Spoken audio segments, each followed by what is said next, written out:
चलिए, very very good evening to everyone. कैसे हैं आप सभी? बहुत बढ़िया। पेपर कैसा गया आपका? वो एक KX वाला सवाल गलत किया आपने। आंसर 4 आया होगा, आपने टिक किया होगा, आंसर 3 होगा। ऐसा हुआ कि नहीं हुआ? होना चाहिए था। हुआ ना? बस मेरा पर्पस फुलफिल हुआ। एक सवाल तो गलत होना चाहिए था। अच्छा, एक सवाल में कैलकुलेशन में आप खूब फंसे होंगे। 6.5 वाला, 5.5 वाला, और वो आपका 2 मिनट खा गया होगा, और फिर आपने निर्णय लिया काहे किसके पीछे लगे, कहीं और चले। तो ये निर्णय पहले क्यों नहीं लिया आपने? अगर कोई सवाल समय खाने लगे, कैलकुलेशन लिखते ही समझ जाओ इसमें कैलकुलेशन है, तो ये सीख है कि आपको डिसीजन भी लेना पड़ेगा। उस सवाल पे क्वेश्चन, भले वो पढ़ा है, उस पे क्वेश्चन मार्क लगाइए और आगे बढ़िए, वरना वो आपका समय बायो का और बाकी सब्जेक्ट का खा जाएगा। चलिए, आइए क्लास शुरू करते हैं आज की। कुछ नया सीखते हैं, कुछ नया आप सीखते हैं, आप सबका ध्यान चाहिए। प्यारे बच्चों, कहानी चल रही थी, शुरू हो जाऊं क्या? कहानी चल रही थी हीट कैपेसिटी की। पहला सवाल, सर हम लोग हीट पढ़ रहे थे, वर्क पढ़ रहे थे, अचानक से हीट कैपेसिटी कहां से आया? हीट कैपेसिटी कहां से आया? वो यहां से आया जब मैं आपको नए नए शब्दों को सिखा रहा था। तो सबसे पहले एक टर्म क्यू सिखाया, फिर एक टर्म डब्ल्यू सिखाया, फिर एक टर्म डेल्टा यू आया, और एक टर्म डेल्टा एच आया। कहने को तो इनके मतलब अलग थे, इनका फील अलग था, लेकिन हमें समझ में आया कि जो डेल्टा यू है वो कुछ नहीं क्यूवी है, और जो डेल्टा एच है वो कुछ नहीं क्यूपी है। अगर इसे मैं शब्दों में कहूं तो कुछ ऐसे कहूंगा, heat exchange eight constant pressure वही डेल्टा एच है, और heat exchange eight constant volume वही डेल्टा यू है। तो एक बच्चे ने कहा, सर मतलब कहने को तो आपने हमें 4 सिखाए, लेकिन सच में देखा जाए तो कहीं ना कहीं आपने केवल 2 ही सिखाए, क्योंकि ये जो है ये भी तो यही है। बोलो हाँ या ना? लेकिन सर ये बताओ, आप तो कहते हो हीट एहसास है, एहसास को मेजर कैसे करें? मैंने कहा आओ हीट को मेजर करने चलते हैं, और आपने कॉपी में हेडिंग डाला है मेजरमेंट ऑफ हीट। अब हीट को मेजर करने की कहानी शुरू हुई, तो मैंने कहा हीट को मेजर करना है तो सबसे पहले आपको हीट कैपेसिटी समझना पड़ेगा। तो आपके सामने 3 हीट कैपेसिटी आ चुकी है, एक है हीट कैपेसिटी, एक है मोलर हीट कैपेसिटी, और एक है। अब आज इनकी डेप्थ, इनकी बारीकियों पे बात करेंगे। उसके पहले बच्चों, लास्ट लाइन जो मैं आपकी देख पा रहा हूं, उसमें आप सबने शायद कुछ ऐसे लिखा हुआ है। अब उसको सिंप्लीफाइड वे में लिख लेना, ताकि अभी सवाल करे तो काम आए। मोलर हीट कैपेसिटी, क्या लिखा? Molar heat capacity. क्या ये पर मोल डिफाइन है? इसे ऐसे समझ सकते हैं, मेरे पास ऑक्सीजन गैस है, और ऑक्सीजन गैस की molar heat capacity, let's imagine प्यारे बच्चों, उसकी वैल्यू है 320। कितनी है? तो इसको मैं कहूंगा 320 joule per mole per kelvin. यानी इसे ऐसे समझिए, अगर 1 मोल ऑक्सीजन को 320 जूल दिया जाएगा तो उसका टेम्परेचर 1 केल्विन से बढ़ 1 मोल ऑक्सीजन को। एग्री और नॉट? इसे मैं ऐसे भी तो कह सकता हूं, 1 मोल ऑक्सीजन यानी 32 ग्राम ऑक्सीजन, हाँ या ना? यानी 32 ग्राम ऑक्सीजन को अगर 320 जूल हीट दोगे तो उसका टेम्परेचर 1 डिग्री सेल्सियस या 1 केल्विन से बढ़ जाएगा। तो सोचो मेरे प्यारे बच्चों, 1 ग्राम को कितना देना पड़ेगा? तो आपने कहा साहब 320 बटे 32, आया ना? क्या 32 उसका मॉलिक्यूलर वेट है? तो आज जहां 32 है वहां मॉलिक्यूलर वेट लिख सकता हूं। बोलो हाँ या ना? यानी मैं कह सकता हूं जो 320 था वो था मोलर हीट कैपेसिटी, उसे आपने किससे डिवाइड किया? मॉलिक्यूलर वेट से। क्या वही स्पेसिफिक हीट कैपेसिटी है? अब इसे ऐसे याद करो जो परमानेंट दिमाग में रहे, ऐसे याद नहीं होता, भूल जाता। इसे कैसे याद करना? ऐसे, मोलर हीट कैपेसिटी। क्या बोला? बराबर बराबर specific heat capacity into molecular weight. चलेगा बच्चों? तो नेक्स्ट पॉइंट में स्टार बना के लिख लेना, molar heat capacity, molar heat capacity is equal to specific heat capacity into molecular weight. आप इसे ऐसे भी याद रख सकते हैं, M बराबर S, MS, molar heat capacity is equal to specific heat capacity into molecular weight. बच्चों, यहां तक मैंने आपको लास्ट क्लास में बता दिया था, और यहां से हमारी कहानी आगे चलने वाली है। एक बच्चा इतने सारे शब्दों को देख के कई दफा कंफ्यूज हो जाता है, और वो सोचने लगता है सर आपने इतने फॉर्मूले पढ़ाए, हम याद कैसे करेंगे? आप कुछ मत सोचो, बस इतना दिमाग में सेट कर लो, इतना दिमाग में सेट कर लो, मैंने आपको एक ही फॉर्मूला पढ़ाया, Q बराबर कोफिशिएंट इनटू डेल्टा टी। क्या पढ़ाया? देखना, सारी कहानी यही समेटने वाला हूं, ऐसे समझते हैं। कल आपने 3 शब्द पढ़े थे, सबको नोट्स थोड़ा बहुत याद है? Heat capacity, molar heat capacity, specific heat capacity, feel. एक था heat capacity Q by delta T. Molar heat capacity में कुछ नहीं किया, मुझे बोलने दे, Q बाई डेल्टा टी को मोल से डिवाइड किया, और स्पेसिफिक हीट कैपेसिटी में हमने वेट से डिवाइड किया, मास से डिवाइड किया। बोलो हाँ या ना? कंसेप्ट बड़ा सिंपल है, अब दिमाग में रिटेन कैसे हो वो सिखा रहा हूं, ठीक है? तो आप ऐसे सोचो ना, एक फॉर्मूला पढ़ा, Q बराबर coefficient into delta T. Q बराबर, कभी ये कोफिशिएंट केवल C है, कभी ये कोफिशिएंट केवल, तो सोचो ना फॉर्मूला क्या बन गया, C बराबर Q by delta T, C बराबर Q बाई, और कभी कभी ये है मोलर। कौन है? तो अगर मोलर है तो साथ में मोल भी आएगा, अगर मोलर है तो साथ में मोल भी आएगा। अगर सर ने मोलर नहीं दिया, वहां स्पेसिफिक दिया, मतलब पर ग्राम है, तो साथ में वेट भी आएगा। अपने को तो एक ही फॉर्मूला याद है, Q बराबर कोफिशिएंट इनटू डेल्टा टी। कभी केवल C होगा, कभी साथ में मोल होगा, कभी साथ में वेट होगा। जैसे बगल में यूनिट वैसा बगल में नंबर होगा। नहीं समझे? अब क्या क्या सवाल मैं आपसे पूछ सकता हूं? Q देके डेल्टा टी, बोलो डेल्टा टी, C देके Q, हाँ या ना?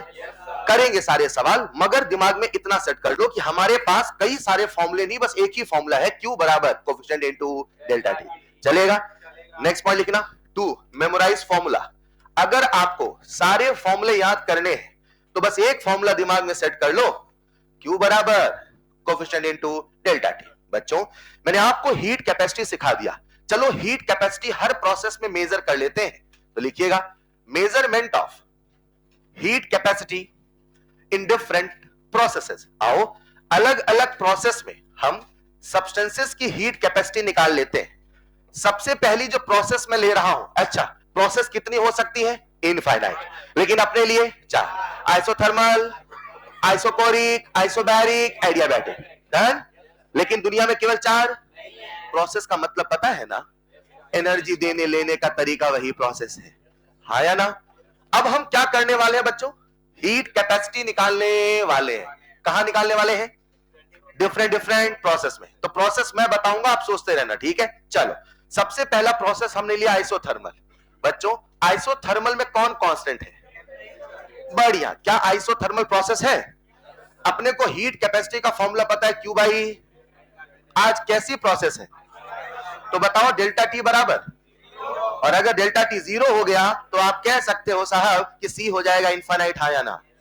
यानी मैं कह सकता हूं कि अगर किसी भी सब्सटेंस में हीट देने पे टेम्परेचर बिल्कुल नहीं बदल रहा, इसका मतलब उसकी हीट कैपेसिटी कितनी है? इनफाइनाइट।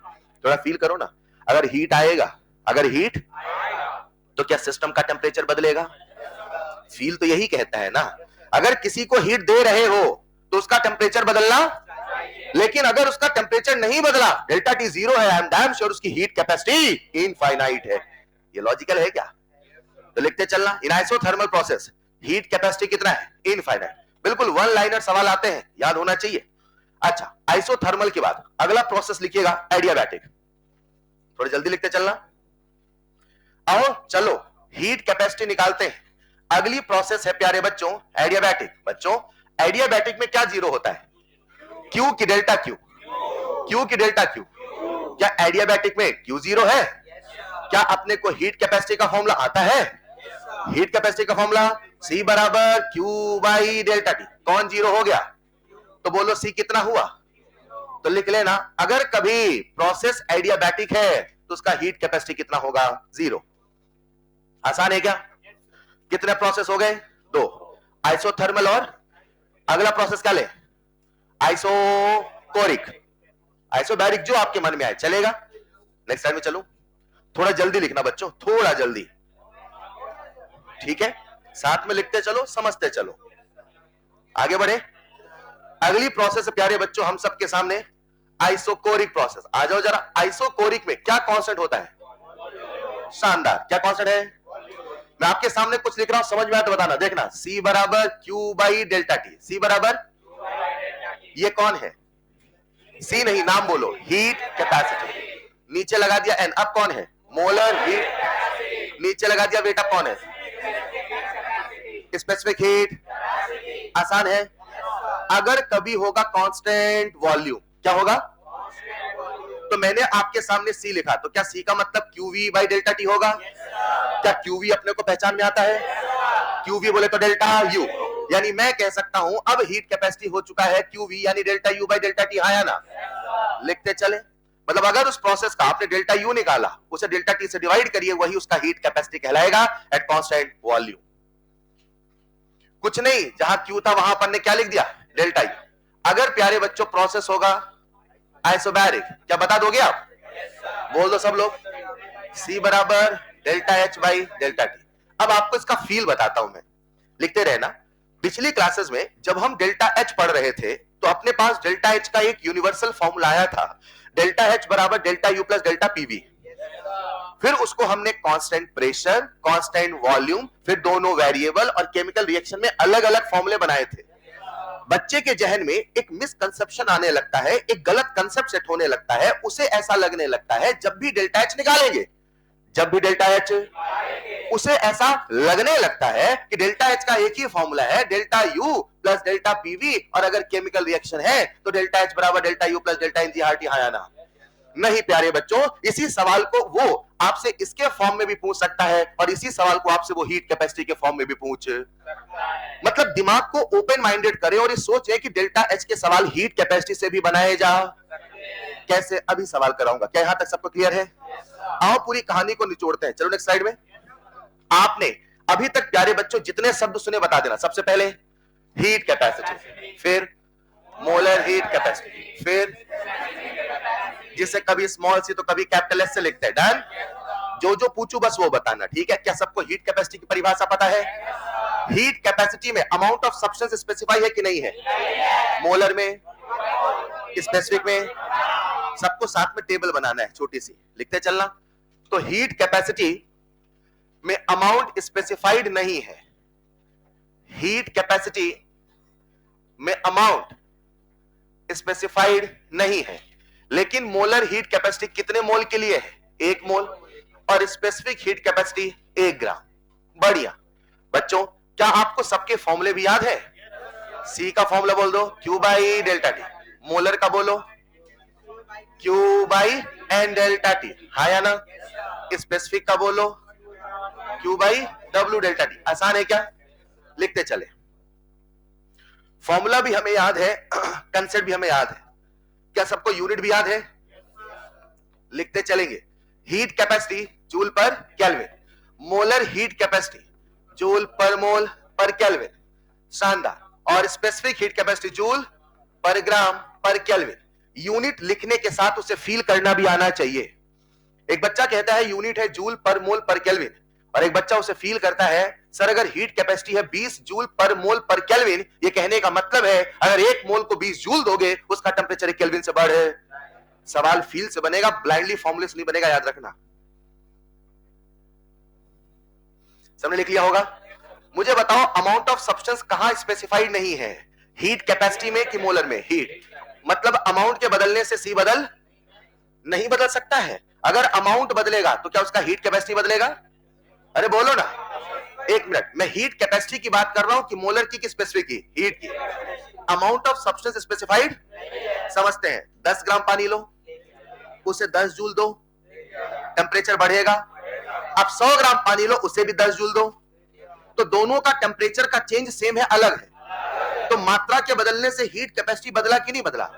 तो मात्रा के बदलने से हीट कैपेसिटी बदला, तो एक्सटेंसिव कि इंटेंसिव? नहीं सुनाई दिया? क्या हीट कैपेसिटी एक्सटेंसिव है? लिखते चलिएगा। तो जो हीट कैपेसिटी है वो तो एक्सटेंसिव है, लेकिन जो मोलर हीट कैपेसिटी है वो इंटेंसिव है। इसे ऐसे भी सोचा जा सकता है, सर जो मोलर हीट कैपेसिटी है वो तो 1 मोल के लिए डिफाइन है, चाहे आप 10 मोल लो चाहे आप 100 मोल लो, 1 मोल का तो वही होगा। इन द सेम वे जो स्पेसिफिक हीट कैपेसिटी है वो 1 ग्राम के लिए डिफाइन है, चाहे 100 ग्राम लो चाहे 1000 ग्राम लो चाहे लाख ग्राम लो, 1 ग्राम का तो वही होगा। एग्री? तो वो पर ग्राम है, ये पर मोल है, यही कारण है इंटेंसिव है, और यहां पर ग्राम पर मोल नहीं है, तो कैसा है? एग्री बच्चों? अगला सवाल, आइसोथर्मल में हीट कैपेसिटी की वैल्यू।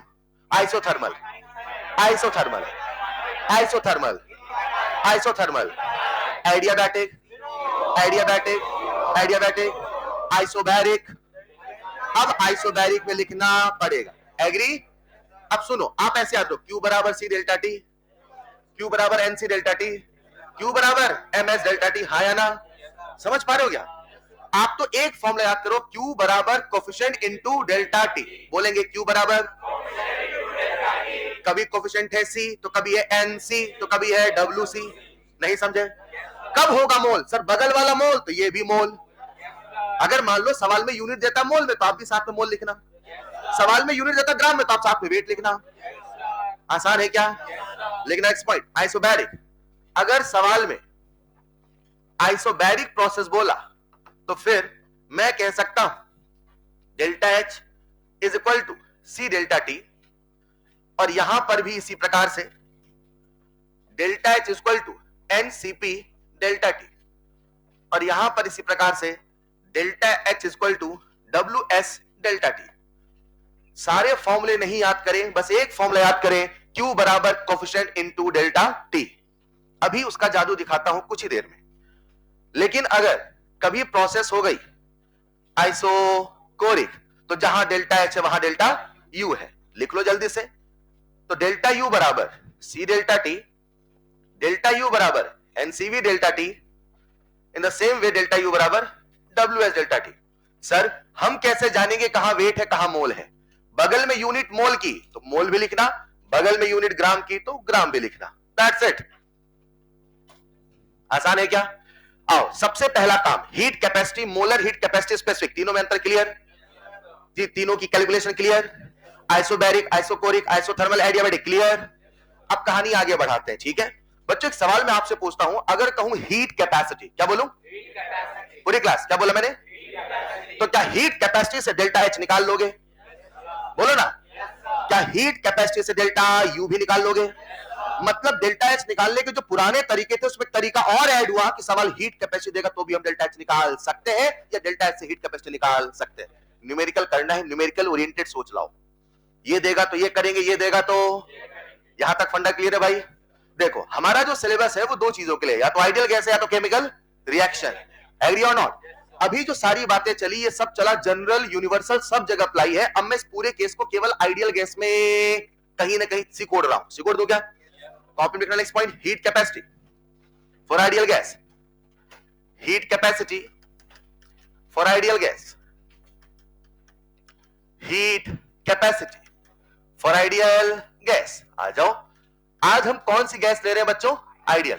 एक मिनट, अगर टेम्परेचर रहा कांस्टेंट, टेम्परेचर रहा तो आइडियल गैस का डेल्टा H 0, डेल्टा U। क्या आइसोथर्मल में टेम्परेचर कांस्टेंट मतलब आइसोथर्मल का मतलब बोलो? और अगर आइडियल गैस का टेम्परेचर कांस्टेंट है तो क्या उसका डेल्टा H 0 है? डेल्टा U भी?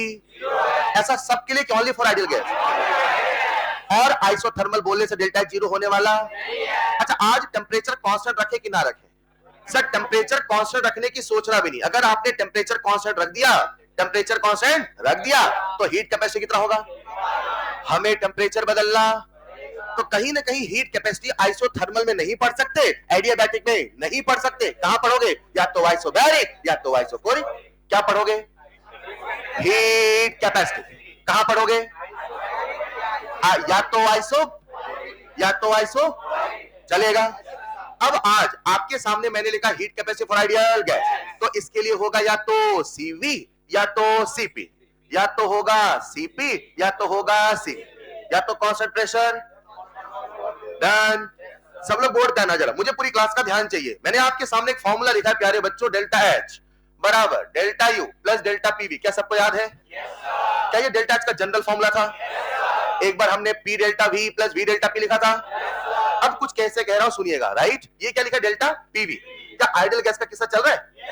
टेम्परेचर कांस्टेंट है कि वेरिएबल? टेम्परेचर कांस्टेंट है कि वेरिएबल? तो प्यारे बच्चों क्या मैं PV बराबर nRT कह सकता हूं?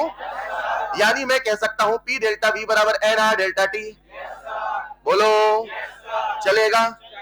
सुनिएगा, इसे मैं लिख सकता हूं डेल्टा H बराबर delta U plus nR delta T। आसान है? इस पूरे को मैंने डेल्टा T से डिवाइड किया। किससे? तो डेल्टा T से डिवाइड, डेल्टा T से डिवाइड, डेल्टा T से क्या डेल्टा टी कैंसिल होगा? क्या ये delta H by delta T है? Delta H by delta T, delta H by delta H by delta H कब होगा? कांस्टेंट प्रेशर पे कि कांस्टेंट वॉल्यूम पे? कांस्टेंट। तो मेरे प्यारे बच्चों, क्या इसे मैं सीपी कह दूं चलेगा, इसे सीवी कह दूं चलेगा, प्लस एनआर कह दूं चलेगा? एन बोले तो मोल, एन बोले तो आर बोले तो गैस। सबको गैस की वैल्यू याद है? इसे मैं कह सकता हूं सीपी माइनस सीवी बराबर एन। सहमत हो? पूरी क्लास का ध्यान मुझे बोर्ड पे चाहिए, हटना नहीं चाहिए। आज ये जो एन है, क्या ये मोल है? आर क्या गैस कांस्टेंट है? जरा मुझे बताओ सीपी का मतलब क्या है? Heat capacity at constant pressure. सुनो, heat capacity at constant pressure, heat capacity at constant. 1 मोल लो, बॉटल में 1 मोल भरो। अगर बॉटल में, मेरे शब्दों को सुनना, अगर बॉटल में 1 मोल गैस है, अगर बॉटल में गर्म करो, जो इसकी हीट कैपेसिटी है वही इसकी मोलर हीट कैपेसिटी है। क्यों? जब 2 मोल होते तब तो हीट कैपेसिटी मोलर अलग होता। मसाला ही 1 मोल है तो वही मोलर हीट कैपेसिटी है, वही हीट कैपेसिटी है। नहीं समझे? ए, मोलर हीट कैपेसिटी डेफिनेशन बोलो। Amount of heat of a substance by 1 degree Celsius. नहीं, साथ में चल रहे हो? क्या सबको हीट कैपेसिटी याद है? Amount of heat required to raise the temperature of. अगर मसाला 1 मोल है तो वही हीट कैपेसिटी है, वही मोलर हीट। चलो जरा 1 मोल ले लो, एन की वैल्यू।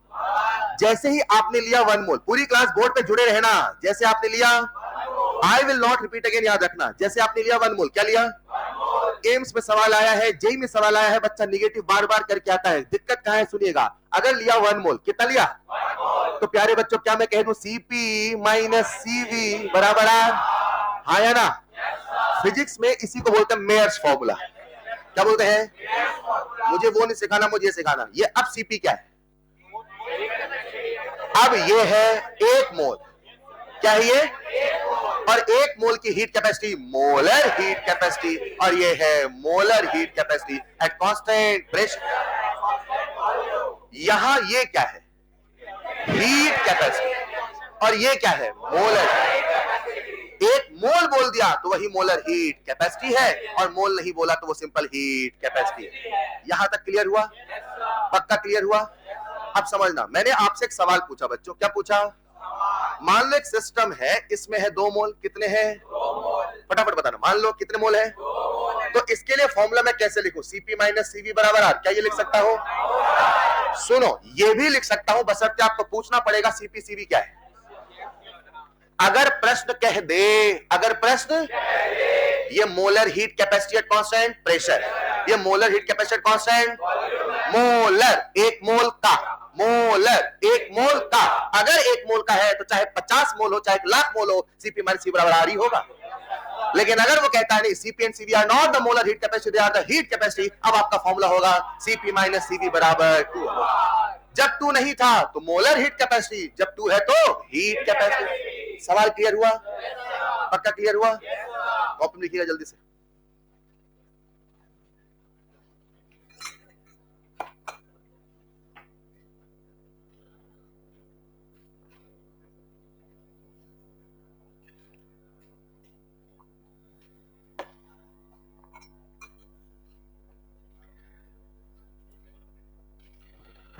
ऑनलाइन वालों,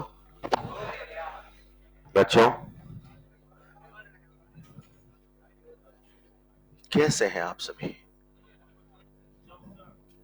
ऑनलाइन वालों, आपसे बातें कर रहा हूं।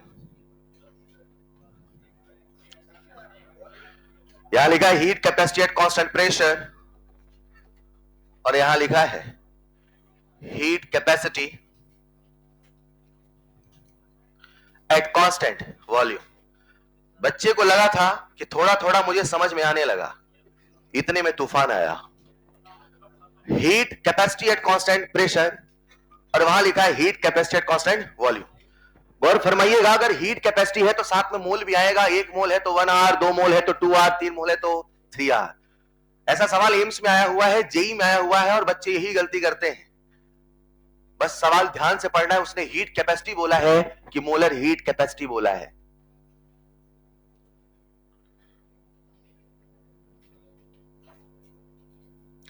आज से थर्मो को पानी पानी करना है, कसम खा लीजिए। और बस एक ही चीज में डिमांड करता हूं आपसे, नोट्स, रिवीजन और क्लास, और कुछ मांगता ही नहीं हूं, बस वो करिए। अभी तक पेपर का बहाना था, से बहाना नहीं चलेगा। समझ पा रहे क्या? और क्लास में रैंडमली किसी से भी सवाल पूछा जाएगा। आपको नोट्स लिख लिख के रिवाइज करके आना है। आप लोग पढ़ाई नहीं कर रहे हैं, जैसे जैसे करीब आ रहे एग्जाम के। लिख लिया होगा सबने? चलिए, तो प्यारे बच्चों, ये है heat capacity at constant pressure, heat capacity at constant volume. Next slide में लिखना Cp minus Cv equal to R। Cp minus Cv equal to R। अब बस फर्क इतना है कि जो Cp और Cv है वो हो चुका है मोलर हीट कैपेसिटी। तो लिख लेना, Cp is the molar heat capacity of course at constant pressure, and Cv is the molar heat capacity at constant volume। बच्चों, आप सबको केमिकल काइनेटिक्स याद है? चेक कर लेता हूं। सर, अचानक से काइनेटिक्स कैसे आ गई, कैसे कर रहे हैं आप? आओ प्यारे बच्चों, आप सबका ध्यान मुझे बोर्ड पे चाहिए। काइनेटिक्स कुछ याद दिला रहा हूं, कुछ आपको समझाना चाहता हूं। काइनेटिक्स में आप ऐसे लिखा करते थे ROR, याद है? याद है? एक मिनट, नेक्स्ट स्लाइड लिख दो क्योंकि मिटाना रहेगा। अभी आ रहा हूं लौट के, बेटा रुकना, ठीक है? आपके सामने लिखा मैंने ROR। क्या लिखा? तो वहां ऐसे लिखते थे RODA बाई A बराबर RODB बाई B बराबर AC बाई C बराबर, याद है? रुको, ये रेट किस में होता था? यूनिट, मोल या मोल की किसी यूनिट में? भूल गए बेटा? याद है ना? लेकिन अगर कभी रेट देता था ग्राम या किलोग्राम में तो नीचे मॉलिक्यूलर वेट भी लिखा करते। मेरा प्रश्न आप सबसे है, सुनिएगा, जब मॉलिक्यूलर वेट लिख दिया, जब मॉलिक्यूलर वेट लिख दिया, इसका मतलब जो रेट है ये ग्राम में है कि मोल में है? लेकिन अब ये पूरा मोल, ये पूरा, अगर मॉलिक्यूलर वेट नहीं है मतलब आपने मोल में लिखा है, और अगर वो मोल में नहीं है तो मोल बना के लिखा है, तो केवल उसको देखा, वो तो ग्राम में है ना। बोलो लाला। चलो जरा, क्या हमें मोलर हीट कैपेसिटी और स्पेसिफिक हीट कैपेसिटी रिलेशन याद है? MS। क्या बोला मैंने? सब लोग बोर्ड पे आना। मोलर हीट कैपेसिटी बराबर specific heat capacity into molecular. सहमत हो? देखना ये क्या है, हीट कैपेसिटी की मोलर? तो मोलर हीट कैपेसिटी बराबर specific heat into molecular, specific heat capacity into molecular wait, specific heat capacity into molecular wait. ले लिया कॉमन? अब क्या करें लेके? अच्छा, इधर भी भेज दो, हाँ या ना? जब आपने भेजा तो प्यारे बच्चों आप सबके सामने आ चुका है, जरा सुनिएगा। Cp माइनस C, ये कैपिटल है कि स्मॉल है? लग गया स्मॉल आपको? Cp minus Cv equal to molecular weight common लिया था, नीचे कह दो R अपॉन मॉलिक्यूलर वेट। बोलो चलेगा? रुको रुको रुको, अब ये क्या है? Specific heat capacity at constant pressure, specific heat capacity at constant volume. लिखना जरा, दन दन दन लिखेंगे आज। Specific heat capacity at constant pressure, और अब ये बन चुका है specific heat capacity at constant volume. कुल मिला के जब भी सवाल करें तो ये बहुत ध्यान से पढ़ें, उसमें मोलर हीट कैपेसिटी बोला है कि हीट कैपेसिटी बोला है कि स्पेसिफिक हीट कैपेसिटी बोला है। उसी के हिसाब से जो मेयर्स फॉर्मूला है वो अपना रूप बदलता जाएगा। एक सिंपल सा फॉर्मूला अगर मैं मोलर हीट कैपेसिटी के फॉर्म में कहूं तो Cp माइनस Cv बराबर R। लिखते चलना, यही की यही रिवाइज करते चलना। घर जाके सवाल करना है, अब घर में रिवीजन करने का समय नहीं है, यही रिवाइज करिए।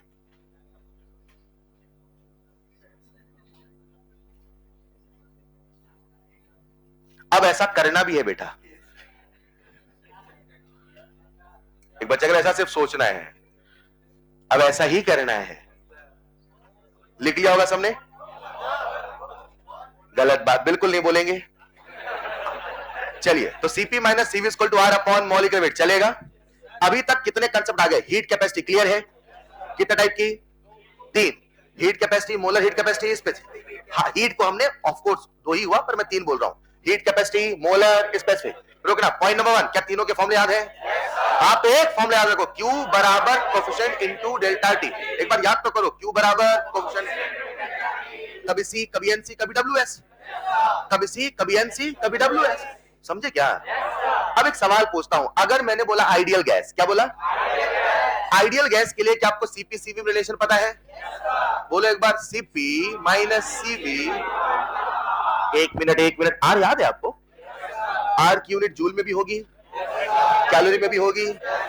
एक सवाल पूछता हूं, आज सीपी में सीवी को माइनस कर रहे तो आर मिल रहा है, तो सीपी बड़ा कि सीवी? सीपी बड़ा कि सीवी? नेक्स्ट पॉइंट 5 स्टार बना के, for ideal gas, for ideal gas,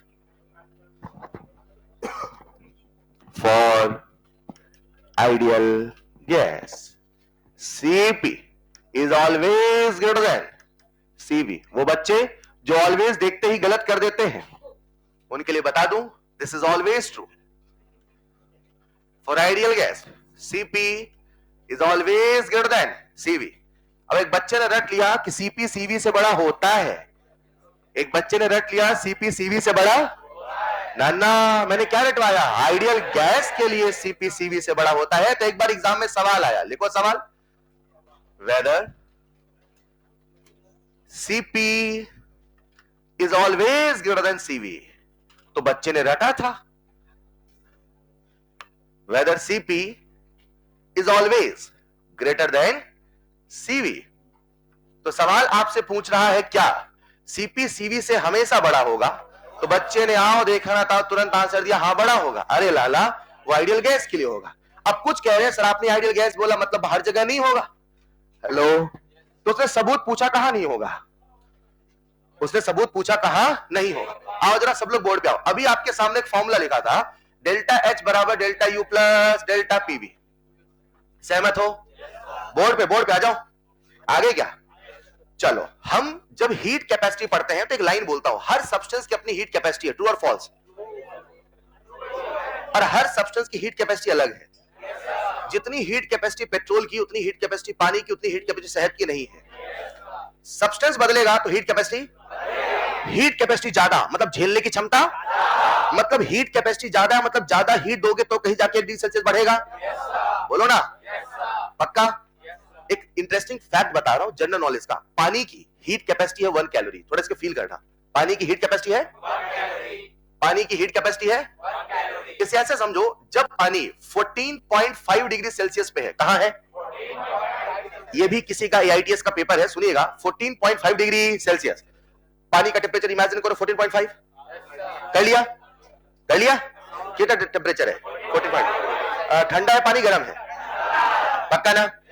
अब इसे ले चलो 15.5 में, ले चलो 15. तो 14.5 15.5 कितने का चेंज है? तो अपने आप होगा, हीट देना पड़ेगा।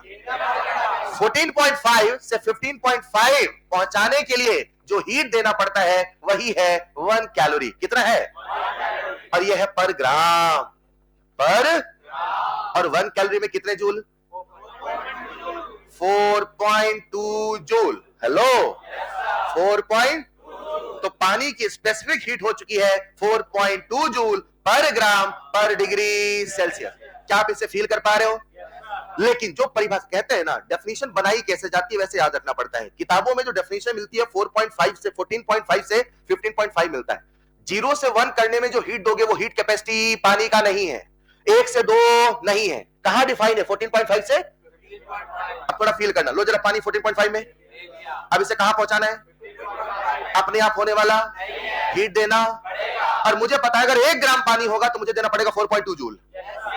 1 ग्राम पानी है तो, और 10 ग्राम पानी है तो, 100 ग्राम पानी है तो 420 जूल। इतना हीट दोगे तो कहीं जाके 1 डिग्री सेल्सियस टेम्परेचर बढ़ेगा, हाँ या ना? फिलहाल मुझे आप सबका फील चाहिए, क्या ये पानी की हीट कैपेसिटी आपको याद रहेगी? ये मोलर है कि स्पेसिफिक है? क्या इसमें पर ग्राम है? मेरा सवाल तो ये चल रहा था कि क्या सीपी सीवी से हमेशा बड़ा होगा, तो पानी का जिक्र आया। अब पानी के बारे में एक अच्छी बात बताता हूं प्यारे बच्चों। अगर आपको पता हो, हम लोग जब इक्विलिब्रियम चैप्टर पढ़ रहे थे तो हमने लॉकअप पढ़ा था, फिजिकल इक्विलिब्रियम पढ़ा था, सबको याद है? लिफ्ट वाला केस, आप लिफ्ट में खड़े हो, याद आया, प्रेशर बढ़ाओगे, प्रेशर तो इक्विलिब्रियम उधर चला जिधर जाने से वॉल्यूम घट जाए। कितनों को याद है? Raise your hand. सबको याद है? मैंने आपके सामने लिखा H2O सॉलिड और यहां लिखा H2O लिक्विड। ध्यान से सुनना, राइट? ये है 0 डिग्री सेल्सियस और ये है 4 डिग्री सेल्सियस। हेलो, सॉलिड से क्या बन रहा है? आपके हिसाब से वॉल्यूम बढ़ रहा है, घट रहा है? वैसे जनरल परसेप्शन क्या है? सॉलिड के मॉलिक्यूल पास पास, लिक्विड के मॉलिक्यूल, गैस के मॉलिक्यूल, सबसे ज्यादा वॉल्यूम किसका? गैस का। उसके बाद लेकिन यहां पे ऐसा क्या? आज यहां पे सॉलिड लिक्विड में किसका वॉल्यूम ज्यादा? सॉलिड का। क्या सॉलिड का वॉल्यूम लिक्विड से ज्यादा है? बोलो ना यार। टेम्परेचर का चेंज पॉजिटिव है कि नेगेटिव? 0 से 4 पॉजिटिव, और वॉल्यूम का चेंज, टेम्परेचर का चेंज, वॉल्यूम का चेंज, जादू देखना। क्या ये डेल्टा H बराबर delta U plus delta P भी है? बोलो बच्चों। और यहां मैं आपके सामने ऐसा लिख रहा हूं, डेल्टा H बराबर डेल्टा U, डेल्टा H बराबर प्लस, दिख रहा सबको? और यहां लिखा मैंने P डेल्टा V। कोई दिक्कत? प्रेशर कैसा है? कांस्टेंट। डेल्टा T से डिवाइड कर दो, डेल्टा T से कर दिया क्या? अब ये जो delta H by delta T, क्या यही Cp है? क्या यही Cv है? Plus P delta V by delta T, है ना? एक लाइन बोलता हूं, समझ में आया तो बताना। अगर ये होगा पॉजिटिव, अगर ये होगा तो Cp Cv से, अगर ये होगा तो Cp Cv से, अगर ये होगा नेगेटिव, अगर ये होगा नेगेटिव तो क्या ये पूरा नेगेटिव होगा? तो क्या Cp Cv में Cv बड़ा होगा? पानी के केस में डेल्टा V कैसा है? डेल्टा V, डेल्टा T, ये पूरा और ये पूरा निगेटिव है। मतलब मैं कह सकता हूं Cp माइनस Cv बराबर माइनस, हाँ या ना? माइनस आ रहा तो बड़ा Cp की Cv। तो प्रश्न था, क्या Cp Cv से हमेशा बड़ा होगा? किसके लिए? ऐसा हमेशा हो कोई जरूरी? लिखना नेक्स्ट पॉइंट।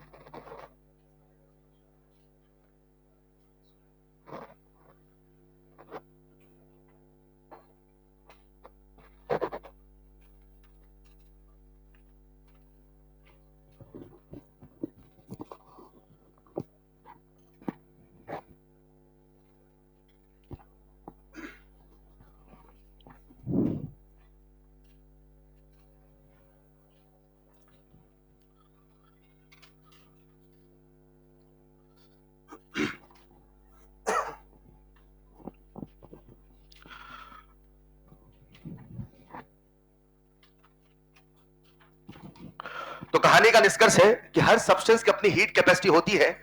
वैसे तो गैसेस के लिए Cp हमेशा Cv से बड़ा होता है, लेकिन दिमाग में ऐसा कंसेप्ट मत रखना कि Cp हमेशा Cv से बड़ा होता है। आज आपके सामने एक जीता जागता उदाहरण है पानी का, जहां delta V by delta T negative हुआ, मतलब Cp माइनस Cv में कौन बड़ा हुआ? Cv। इसे एज अ फैक्ट दिमाग में रखना है, एज अ जनरल नॉलेज दिमाग में रखना है कि Cp हमेशा Cv से बड़ा नहीं होगा। लेकिन आज क्योंकि हमारा जो सिलेबस है वो गैसियस सिस्टम और केमिकल रिएक्शन का ही है, तो हम लोग जाने अनजाने में Cp Cv से बड़ा लेके चल रहे हैं। बच्चों रिवाइज करते रहना। हीट कैपेसिटी क्या है? फील आ रहा है? कितने टाइप का? 3। फॉर्मूले में बस एक फॉर्मूला याद रखना, Q बराबर कोफिशिएंट इनटू, क्लियर यहां तक? उसके बाद गैसेस के लिए हम सब के सामने Cp माइनस Cv का रिलेशन आ चुका है, Cp minus Cv equal to R। अभी सवाल देने वाला हूं सब पे, ये पानी का फैक्ट लिख लेना कहीं। पानी की स्पेसिफिक हीट कैपेसिटी होती है 1 कैलोरी। लिख लो कहीं बादल बना के। पानी की स्पेसिफिक हीट कैपेसिटी होती है 1 calorie, but keep in mind, पानी की स्पेसिफिक हीट कैपेसिटी होती है 1 calorie, but keep in mind, मतलब अगर डेफिनेशन बोल दे तो आपको टेम्परेचर भी याद रखना पड़ेगा, याद रखना। बट कीप इन माइंड ये 14.5 से 15.5 पर ही डिफाइन है। ये 14.5 से 15.5 पर ही, मतलब आप कह सकते हो सर क्या 0 से 1 पे ऐसा नहीं होगा? क्या 2 से 3 पे ऐसा नहीं होगा? होगा, मगर शायद थोड़ा बहुत एरर होगा, थोड़ा बहुत। तो जो ये मेजरमेंट किया गया, जब लोग बना रहे थे तो उन्होंने किस टेम्परेचर मेजर किया? 14.5 से 50। इसीलिए डेफिनेशन में हमेशा इसे ही टिक करना है। ये क्या दिमाग में क्लियर है बच्चों? कहानी आगे बढ़ाएं। अब इस पूरी कहानी में एक छोटा सा कंसेप्ट है प्यारे बच्चों, जिसे हम लोग कहते हैं सीपी। रुको जरा, क्या सबको सीपी क्लियर है? सीपी बोले तो हीट कैपेसिटी एट कांस्टेंट। अगर यूनिट में मोल है, क्या है? तो यही होगा मोलर हीट कैपेसिटी। पहला सवाल, क्या सबको मोलर हीट कैपेसिटी क्लियर है? ये कांस्टेंट प्रेशर पे, कांस्टेंट वॉल्यूम पे चलेगा, यूनिट याद रहेगी। एक्सटेंसिव इंटेंसिव, अगर मोलर है तो इंटेंसिव। सीपी सीवी में कौन बड़ा? सीपी। आइडियल गैस के लिए, और मैं आइडियल गैस की बातें कर रहा हूं। किसकी बातें कर रहा हूं? अब सुनना बच्चों, जो मैं कहने वाला हूं बहुत ध्यान से सुनिएगा, एज अ फैक्ट दिमाग में रखना पड़ेगा। क्यों कह रहा हूं सुनिएगा। CP by CV, CP by CP बड़ा कि सीवी बड़ा? तो इसका रेशियो 1 से बड़ा कि 1 से छोटा? 101% CP by CV ideal gas के लिए 1 से बड़ा। एक सवाल, क्या सीपी सीवी से हमेशा बड़ा? अगला सवाल, क्या सीपी बाई सीवी का रेशियो 1 से हमेशा बड़ा? Only for ideal gas. ये क्लियर हुआ सवाल। अब आइडियल गैस में भी प्यारे बच्चों, आप सबको फिजिक्स में, कहा? फिजिक्स में आप लोगों ने केटीजी थ्योरी पढ़ लिया है? वो भी नहीं पढ़ा है? वहां ऐसा आपको पता तो होगा ना, डिग्री ऑफ फ्रीडम पढ़ाते हैं, बस इतने से काम चल जाएगा। वहां ऐसा पढ़ाते हैं डिग्री ऑफ फ्रीडम। क्या पढ़ाते हैं? और इसमें monoatomic, diatomic, polyatomic, vibratory, rotatory, translatory, सब कुछ पढ़ाते हैं। अब मैं क्या कह रहा हूं सुनना, क्योंकि हमें सवाल करने, राइट? मैं क्या कह रहा हूं, जब भी सीपी बाई सीवी करते हो, इसके रेशियो कहते हैं गामा। क्या कहते हैं? और इसे कहा जाता है पॉइसंस रेशियो। नाम से मतलब नहीं है, क्या बोलते हैं इसे? पॉइसंस। नाउ लिसन केयरफुली, अगर गैस हुई मोनो, कैसी हुई? तो उसके लिए जो गामा की वैल्यू है वो है 1.66। याद रख पाओगे? अगर गैस हुई डाई, कौन सी हुई? तो गामा की वैल्यू है 1.4। और अगर गैस हुआ पॉली, तो गामा की वैल्यू है 1.3। ये आपको एज अ फैक्ट दिमाग में रखना पड़ेगा। बगल में लिख देना, डिटेल डिस्कशन इन फिजिक्स। नहीं समझे बेटा?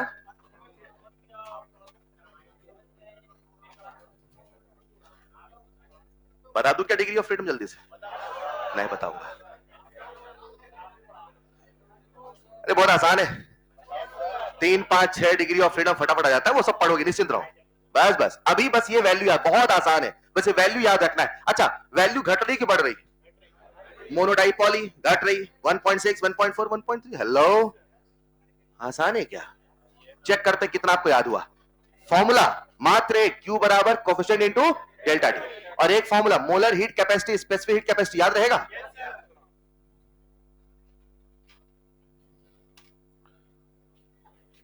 थ्योरेटिकल पार्ट हो गया, मैथमेटिकल पार्ट भी।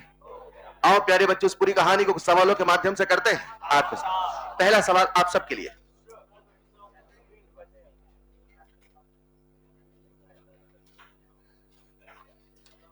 पढ़ाई कर रहे हैं आप लोग? लिखते रहो, याद करते रहो, ना कोई अगल है ना कोई बगल। सारे फॉर्मूले याद हो रहे हैं ना? अभी चेक करते हैं, शुरू करूं? अब सुनना, सवाल जैसे मैं सिखाऊं वैसे ही करना है प्लीज। जैसे मैं सिखाऊं वैसे करना है। लेकिन अब पहला सवाल आप अटेम्प्ट करना, उसके बाद बोर्ड पे जरूर देखना। If molar heat capacity, if molar heat capacity of oxygen gas, if molar heat capacity of oxygen gas is 320, heat capacity है कि मोलर? आप यूनिट बोलो, इस तरीके सारी थ्योरी याद हो जाएगी। is 320 joule per mole per kelvin. Then calculate, कोई आंसर नहीं बोलेगा please. Then calculate specific heat capacity,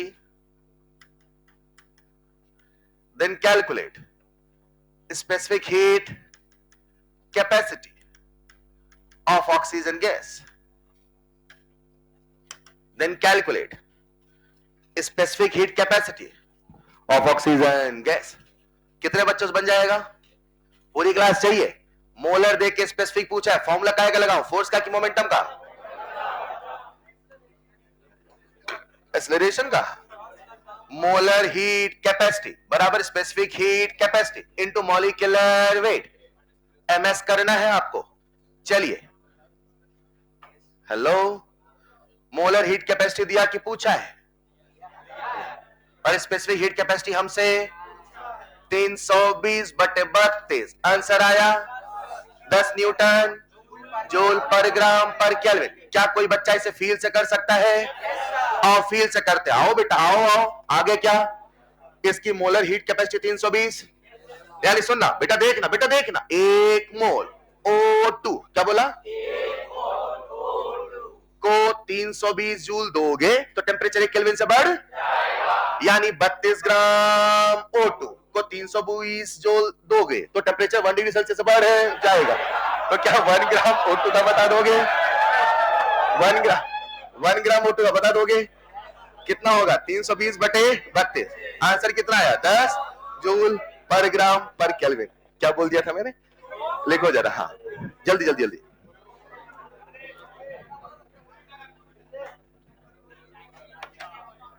चौकन्ने रहते एकदम आप, है? एक शब्द फिसला नहीं है?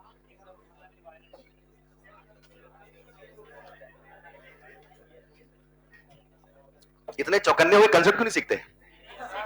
देखो, चलिए, आसान था सवाल। तो कहानी का निष्कर्ष, एक फॉर्मूला आपको रटना था, याद करना था, समझना था, फील करना था, whatever. Molar heat capacity equal to specific heat capacity to molecular weight. अगला सवाल आप सबके लिए,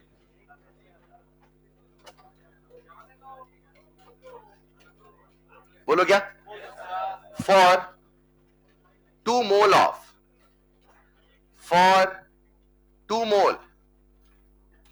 of an ideal gas, for 2 mole of an ideal gas, और आपके सामने थे 4 relation, Cp minus Cv equal to R, दूसरा Cp minus Cv equal to 2R, तीसरा Cp minus Cv equal to 3R, और चौथा Cp minus Cv equal to 4R। बताइए क्या चुन के आएंगे? हाँ? पहले आप हमसे पूछोगे सर Cp Cv क्या है? लिखो वेयर, बहुत बढ़िया, Cp and Cv are molar heat capacity. क्या बात है, where Cp and Cv are molar heat capacity.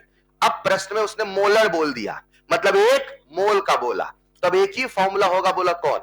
Cp minus Cv equal to R। Done? नहीं डन। लेकिन यहीं पे अगर सवाल ऐसा होता, लिखना अगला सवाल, for the same problem, for the same problem, for the same problem, if Cp and Cv are heat capacity, for the same problem, if Cp and Cv are heat capacity, अब Cp और Cv कौन है? अब molar heat capacity. अब बताओ answer 1 2 3 4 कौन होगा? कौन होगा? क्या यहां तक सबको क्लियर है? शानदार। रोको, अगर यहीं पे वो कह देता Cp and Cv are the specific heat capacity, तो क्या R अपॉन मॉलिक्यूलर वेट भी आता? मगर इसी सवाल को जेई में पूछा गया, कैसे लिखना अगला सवाल? अरे यहां तक क्लियर है ना भाई? अगला सवाल रूप बदल के कुछ ऐसे आया, लिखना for nitrogen gas, for nitrogen gas, और फिर आपके सामने था कुछ इस प्रकार से relation, Cp minus Cv equal to R by X, X is, और आपके सामने थे 4 option, number 1 28, number 2 1/28, number 3 1/36, number 4 36। बहुत बढ़िया, पहले मुझसे पूछो Cp और Cv क्या है? लिखना वेयर Cp एंड Cv, अब बता रहा हूं बेटा क्या है, लिखो where Cp and Cv are specific heat capacity, are specific heat capacity, are specific heat capacity. चलेगा? आर स्पेसिफिक हीट, बोलो आंसर क्या होगा?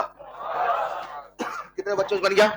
ये आपको याद रहेगा मई तक, आंख बंद करके Cp माइनस सी बराबर आर टिक नहीं करना है, सिंपल चीजें वो आपसे गलत कराता है, हल्का हल्का कंसेप्ट मॉडिफाइड है बस। कहां हीट कैपेसिटी है, कहां मोलर है, कहां स्पेसिफिक है, ध्यान से सवाल पढ़ना है, चलेगा। फिलहाल what will be the value of x, अपने को कैसे लिखोगे, Cp माइनस Cv बराबर आर बटे 28। पर ये तो हीट कैपेसिटी है ना, स्पेसिफिक थोड़ी है। सर छोटा सी हाँ या ना, किसने बोला बड़ा सी है, छोटा सी, यस और नो, समझ पाए क्या। एक बात, दूसरी बात, बोला भी तो है Cp एंड Cvr, मतलब ऐसा कोई नियम नहीं कि हमेशा एस लिखना, ऐसा कोई नियम नहीं हमेशा Cp लिखना, उसका मन करेगा गामा लिखना, गामा लिख सकते हो, अल्फा बीटा थीटा वो भी लिख सकते हो। Is this clear. अगला सवाल लिखो जरा, if 1000 joule, if 1000 joule heat is given to 180 gram of water, कितना हीट दिया बेटा, सवाल लिखते लिखते क्या मन में चित्र बनता है, सवाल का बन रहा है। If 1000 joule heat is given to 180 gram of water, कितना पानी है, कितना हीट दिया, टेम्परेचर बढ़ेगा घटेगा, लेकिन 1000 joule heat is given to 180 gram of water, so that its temperature rises from 20 degrees Celsius to 70 degrees Celsius, so that its temperature rises from 20 degrees Celsius to 70 degree. Calculate number 1 heat capacity, number 2 molar heat capacity, number 3 specific heat capacity.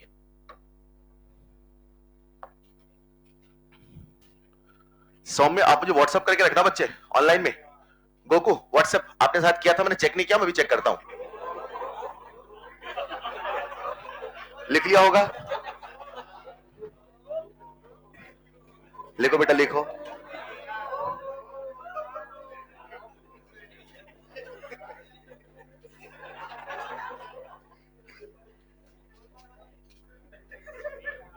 मैंने पहले दूसरे बच्चे का नाम लिया फिर उसका लिया।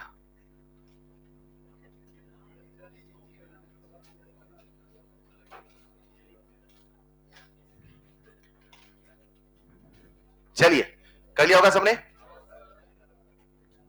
वो कुछ आयनिक के डाउट पूछ रहा था उसलिए मैंने कहा था। आगे बढ़े क्या, कितने बच्चों का आंसर आ चुका है, फटाफट फील्ड से करो, फॉर्मूले से करो। सबसे पहले सी, एक फॉर्मूला दिमाग में सेट कर लो, Q बराबर कोफिशिएंट इनटू डेल्टा टी। आओ इसे अप्लाई करना सिखाता हूं, देखो बेटा, Q बराबर कोफिशिएंट इनटू, सबसे पहले केवल C की बात किया तो फॉर्मूला क्या बन जाएगा, Q बराबर C डेल्टा टी। नहीं समझे, अब Q दिया है, डेल्टा टी दिया है, C पूछा है, ये तो फोर्स बराबर मास इनटू एक्सेलरेशन हुआ, फोर्स दिया एक्सेलरेशन मास पूछा, हाँ या ना, और क्या चीज जीवन में, सॉल्व करिए जल्दी से। तो 1000 बराबर C हमसे पूछा है 70 माइनस 20 50, बोलो C कितना आया, 20 न्यूटन बेटा, जूल पर केल्विन। क्यों सेल्सियस बोला था, केल्विन लिख रहे हैं सर, चेंज में कोई दिक्कत नहीं है, बढ़िया। दूसरा मोलर हीट निकाल लोगे, फॉर्मूला फॉर्मूला सर अपने को तो एक ही फॉर्मूला आता है, ऐसे नहीं, अपने को तो एक ही फॉर्मूला आता है। चीजों को मिनिमाइज करो, मैक्सिमाइज मत करो, सरल करोगे तो याद ज्यादा होंगे, ऐसे नहीं 50 फॉर्मूला, एक फॉर्मूला याद करो ना, Q बराबर कोफिशिएंट इनटू, और सब कुछ से रिलेट किया, ठीक है। अब मोलर की बात चल रही है तो मैंने लिखा molar into C into delta T, हाँ या ना। चलो मोलर हीट कैपेसिटी हमसे पूछा है, अरे पानी का मोल तो दिया ही नहीं, निकाल लेंगे सर, 180/18 कितना मोल, सॉल्व करेंगे। तो प्यारे बच्चों बताओ कितना आंसर आया, molar heat capacity is equal to 1000/10 into 50, and answer is 2 joule per mole per kelvin. आसान है क्या, चलो तीसरा प्रश्न, स्पेसिफिक फॉर्मूला फॉर्मूला सर अपने को तो एक ही फॉर्मूला आता है, अपने को तो एक ही फॉर्मूला, Q बराबर कोफिशिएंट इनटू डेल्टा टी, पहले लिखो इसको, Q बराबर कोफिशिएंट इनटू डेल्टा टी। अब क्या स्पेसिफिक की बात कर रहा, हाँ परिभाषा याद होनी चाहिए, स्पेसिफिक क्या परिग्राम में डिफाइन है, तो बगल में वेट भी लिखना, बस। नहीं समझे, शुरू हो जाओ। Q कितना दे रखा है 1000, C हमसे पूछा, चलो ऐसे लिख लो, C से दिक्कत है तो S बराबर 1000 upon 180 into 50 and answer is 1/9 joule per gram पर केल्विन। आसान है क्या? कितने बच्चों से बन गया या बन जाएगा? अगला सवाल कसम खाओ करोगे अपनी? अभी एक चैप्टर बचा है, देखो 2 बचे हैं। वही हिसाब रखते हो आप, मैं चेक कर रहा था। आगे बढ़े क्या? अगला सवाल आपको करना जल्दी से। लिखिए बच्चों, मैं फिर कहूंगा एक फॉर्मूला याद करो, Q बराबर कोफिशिएंट इनटू, बहुत आसानी से कहानी क्लियर हो जाएगी। ठीक है, लिखो अगला सवाल।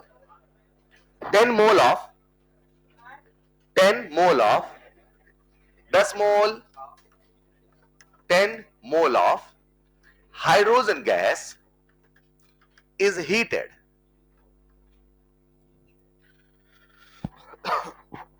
10 mole of hydrogen gas is heated at constant pressure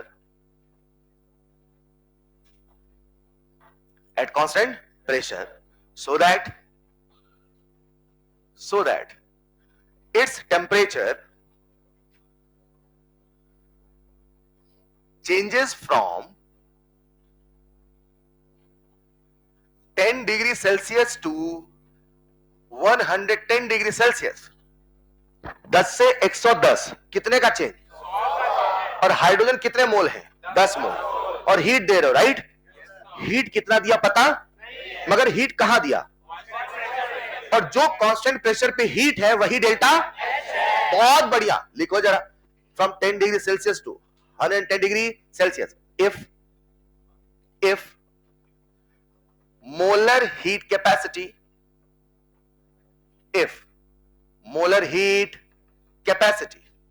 at constant volume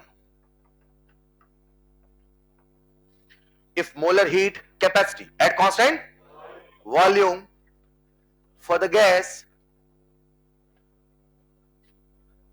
is 20 joule per mole per Kelvin,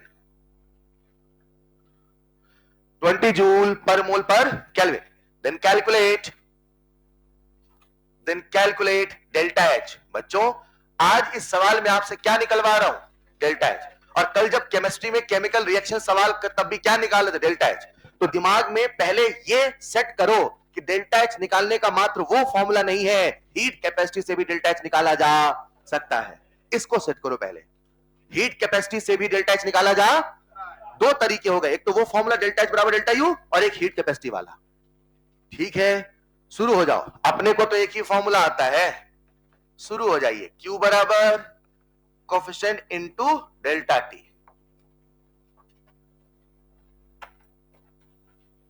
रफ्तार बढ़ाओ थोड़ा सा।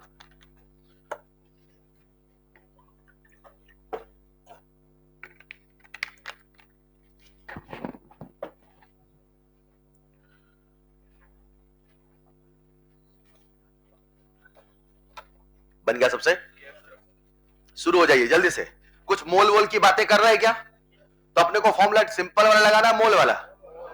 तो अब मोल वाला कैसे है? कोफिशिएंट के पहले मोल लिख दो। तो मैंने फॉर्मूला लिख दिया, Q बराबर mole into coefficient into delta T। अब अपने आप से पूछो, कांस्टेंट फॉर्मूले खुद से बनाओ ताकि भूल जाओ तो भी ये याद रहे। फॉर्मूले नहीं याद रहेंगे लास्ट तक, बच्चे बहुत रटना पड़ेगा। मेथड एक याद करो बस। ये लिख दिया क्या? प्रेशर कांस्टेंट है कि वॉल्यूम कांस्टेंट है? उसको जब गर्म कर रहे हो तो कैसी कंडीशन है? और आपसे पूछा क्या है? तो कांस्टेंट प्रेशर ही लेके, एग्री? और अगर कांस्टेंट प्रेशर क्या है पे QP, यहां पे CP लिख दूं? QP की जगह क्या लिख दूं? और N की जगह N, CP डेल्टा T। हाँ या ना? सवाल में हमें CP दिया है कि CV, लेकिन मुझे क्या चाहिए? रुको, ये मोलर है कि स्पेसिफिक है? बगल में मोल है तो मोलर ही तो है। और अपने को मोलर हीट कैपेसिटी CP निकालना, बोलो हाँ या ना? अब CP कैसे निकालें? Sir CP minus CV equal to 1। अरे वो तो आइडियल गैस के लिए है सर। हम हमारे जितने भी सिलेबस में सवाल आएंगे सबको उसी के जैसा मानते हुए सॉल्व करेंगे। Is this clear? CP minus CV equal to, अब बताओ CP की वैल्यू कितनी आएगी? R plus CV। आज CV की वैल्यू कितनी है? 20। पूरी क्लास एक सवाल पूछता हूं, R कैलोरी में लिखूं कि जूल में लिखूं कि लीटर रेडियम? इतना तो कॉमन सेंस है, बगल वाला जूल है तो इसे भी जूल में होना। एग्री बच्चों? इसे जब जूल में लिखूंगा तो क्या लिखूंगा? 8.314 प्लस 20 कितना आया? 28.3। हाँ या ना? नहीं समझे? यूनिट बोलो, joule per mole per kelvin. ये क्या आया? सीपी। अब क्या सीपी की वैल्यू यहां रख के सॉल्व कर लोगे? तो आओ सारी वैल्यू को रख के सॉल्व करते हैं। तो एन की वैल्यू है 10, सीपी है 28.3, डेल्टा टी है 100 इंटू 10 1000। इसको सॉल्व किया तो आंसर आएगा 28.3 किलो जूल। हेलो, क्या दिक्कत है? नहीं समझे? इस मेथड में पहले ढल जाओ। Q बराबर कोफिशिएंट इनटू डेल्टा टी, आसान लगेगा, चलेगा? अब यही रटते बैठते डेल्टा एच वाला ये फॉर्मूला, तो बहुत फॉर्मूले कंफ्यूजन होगा और हो सकता है वो क्लास में तो याद रहे लेकिन बाद में फिर याद नहीं आता। ये कंसेप्ट याद रखो, Q बराबर कोफिशिएंट इनटू, अब सिचुएशन आए वैसे ऐसे फॉर्मूले मॉडिफाइड करते रहना। अरे सारी कहानी की जन्म तो यही से हुआ था ना यार, जड़ तो यही था। कल की क्लास याद है ना? अगला सवाल बोलूं? ट्राई करोगे? लिखो जरा। अब आपको करना है, 2 सवाल मैंने सिखाया, अब आपको ट्राई करना है, ठीक है बच्चों? लिखिए 16 gram 16 gram, right? 16 gram of oxygen is heated at constant volume. 16 gram of oxygen is heated at constant volume so that its temperature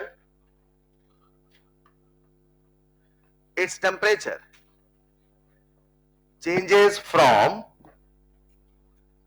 20 degree Celsius to 40 degree Celsius.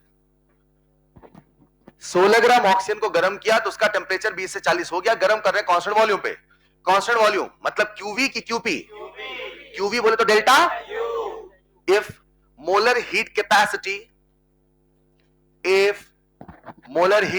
Capacity at constant pressure is 7 calorie per mole per Kelvin.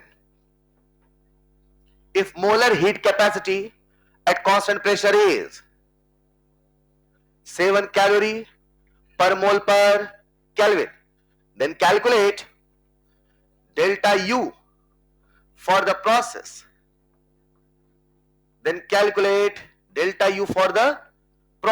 कितने बच्चों से बन जाएगा? अपने को तो एक ही formula आता है, शुरू करो कहानी वहीं से। बन गया? किसका फॉर्मूला लगाओ, फोर्स का कि मोमेंटम का? लिखो ना फॉर्मूला, Q बराबर कोफिशिएंट इनटू डेल्टा टी। लिखो बेटा, आप लोग घबराते रहते हो। अब सोचो कोफिशिएंट जगह क्या लिखूं, मोल वाला लिखूं कि स्पेसिफिक हीट वाला? सोचो सोचो सोचो, सवाल में किसकी बातें कर रहा है? उसने क्या दे रखा आपको? सीपी दिया है और कांस्टेंट वॉल्यूम की बातें कर रहा है। सोचो क्यूवी होता तो सीवी होगा, मगर सवाल में क्या दे रखा है? सीपी। अब सीवी कैसे निकाले? सीपी माइनस सी बराबर आर। करो ना। अब वही है कि समय इतना नहीं है कि मैं आपसे सवाल कराऊं आराम से, वरना सवाल कम हो जाएंगे। क्लास में जितने सवाल करा रहा हूं स्टैंडर्ड आपके नोट्स में एक एक चीज रटा होना चाहिए, सारी वैरायटी नोट्स में आपकी है, ठीक है? कर लिया? चलो स्टेप नंबर 1, सबसे पहले ये फॉर्मूला लिखो, Q बराबर कोफिशिएंट इनटू, ये वो है जहां से हमें याद करना हमें लगाना क्या है। अब बताओ, आज क्या वो कुछ सीपी की बातें कर रहा है? और सवाल में कैसे गर्म कर रहे हैं? फील करना। आपने उस गैस को कांस्टेंट वॉल्यूम पे गर्म, और आपसे डेल्टा यू पूछा, तो डेल्टा यू है तो भैया क्यूवी तो समझ में आ गया। अब इधर वी है तो इधर भी वी चाहिए कि नहीं चाहिए? अब इसे मोलर लूं कि स्पेसिफिक लूं? सर लेने को आप कुछ भी ले सकते हो, लेने को आप, लेकिन क्या सवाल में सीपी गिवन है? क्या मोलर गिवन है? तो मुझे भी मोलर लेके सॉल्व करने में आसानी होगी, वरना मोलर के स्पेसिफिक बदलोगे बहुत कैलकुलेशन होगा। मना नहीं कर रहा, स्पेसिफिक नहीं होगा मगर कैलकुलेशन, हाँ या ना? अब ये जो फॉर्मूला लिखा, मोलर का लिखूं कि स्पेसिफिक का? मोलर का। तो मैंने फॉर्मूला सही लिखा गलत? अगर मोलर है तो बगल में मोल भी, अगर स्पेसिफिक है तो बगल में वेट भी, खत्म। और क्या सिखाया? नहीं समझे? अब बताओ क्यूवी, क्या इसे मैं डेल्टा यू लिख सकता हूं? तो डेल्टा यू बराबर एन सीवी डेल्टा टी लिख दूं, चलेगा? डेल्टा टू पूछा है कि निकालना है? डेल्टा यू तो एन पता होना, सीवी पता होना, डेल्टा टी पता होना, एन पता है, डेल्टा टी पता, सीवी नहीं पता, निकाल लो। सीपी माइनस सीवी बराबर आर। नहीं समझे? सीवी कितना हो जाएगा? CP minus are. सीपी कितना है? 7। आर की वैल्यू 8.314। सर अगर ये कैलोरी में किसी भी कैलोरी में होना और सीपी है 7 तो आर होगा 2। आंसर आया 5 कैलोरी पर मोल पर केल्विन। कितने बच्चे यहां तक पहुंच गए थे? पूरी क्लास चाहिए यार, ये कठिन है क्या? सॉल्व करके मुझे बताओ डेल्टा यू कितना आया? मोल तो निकाले नहीं आपने? 16/32 इंटू 5 इंटू 20। 16 दूना 2, 10, 10 पंचे 50। क्या कैलोरी? चलेगा? डेल्टा यू फॉर दिस मोल, पर मोल नहीं समझ पाए?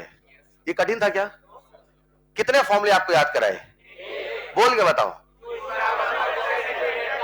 कभी साथ में मोल है, कभी साथ में वेट है, कभी कुछ नहीं है। सिंप्लीफाइड वे में देखो ना यार चीजों को। ये कठिन है क्या? अगला सवाल दे दूं, करके बताओगे? बेहतरीन सवाल दे रहा हूं आखिरी में, वही वाला है, वही वाला। करोगे? लिखो जरा, चलो स्लाइड में। 330 330 जूल। इमेजिन डायग्राम बना के, इमेजिन सवाल लिखते लिखते मन में चित्र बनाइए। 330 joule of heat is given to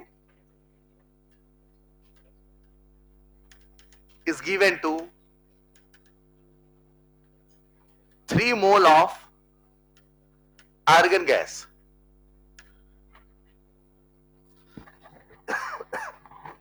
330 joule of heat is given to 3 mole of argon gas, so that temperature of the system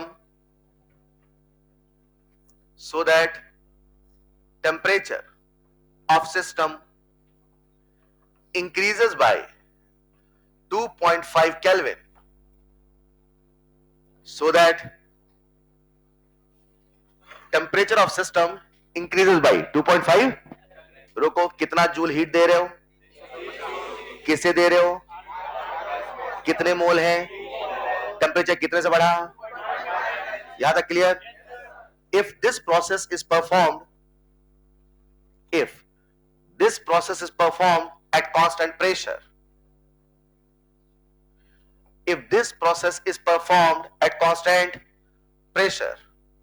then calculate molar heat capacity for the gas.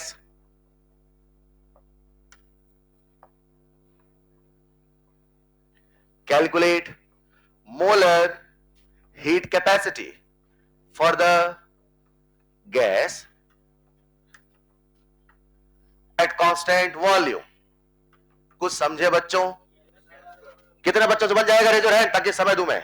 चलिए फिर, दे दिया आपको पूरे 35 सेकेंड। चलो 40 रख लो।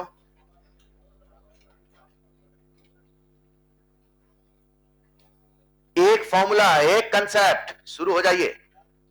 इसको कर डाला तो पहले वाले आपने सारे सवाल कर डाले, ऐसा सोचा जा सकता है।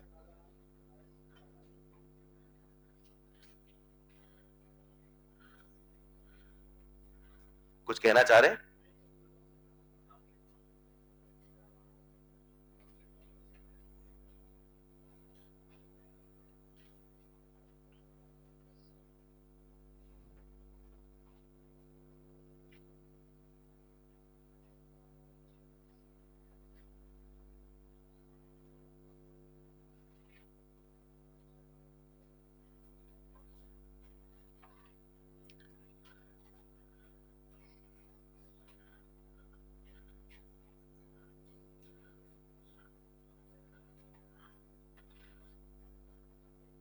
समय समाप्त होने वाला है।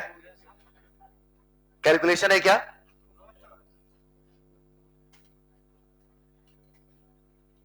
याद रखना, आप भी 12th पास है कई साल पहले। चलिए आगे आंसर। कितने बच्चों का आंसर आ चुका है? Raise your hand. पूरी क्लास चाहिए भाई साहब, पूरी क्लास चाहिए। हिंट है Q बराबर कोफिशिएंट इनटू डेल्टा टी। ये लिख लिया आपने? अब आगे फोर्स लिख दो उसमें।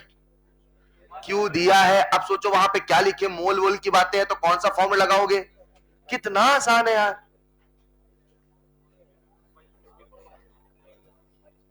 हाँ, कैलकुलेशन एरर चलेगा, कंसेप्चुअल एरर नहीं चलेगा क्लास में।